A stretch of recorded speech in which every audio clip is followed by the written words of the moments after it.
انا حاسره نص كيلو طماطم في الخلاط. انا هحط عليها شويه ملح واسيبها اما تتسبك واوريكم شكلها في الاخر عامله ازاي. لسه عندي بقيه الثوم المهروس، هنزله في البوله زي ما انتم شايفين كده. هحط عليه معلقه كامله كزبره ومعلقه كبيره كمون، وانزل عليه عصير الليمون ونص الكوبايه خل. ادمجهم مع بعض كويس قوي كده.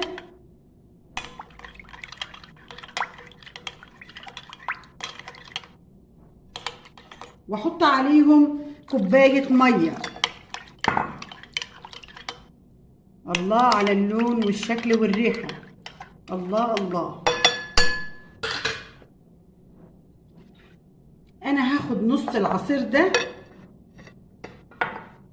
هاخد نص العصير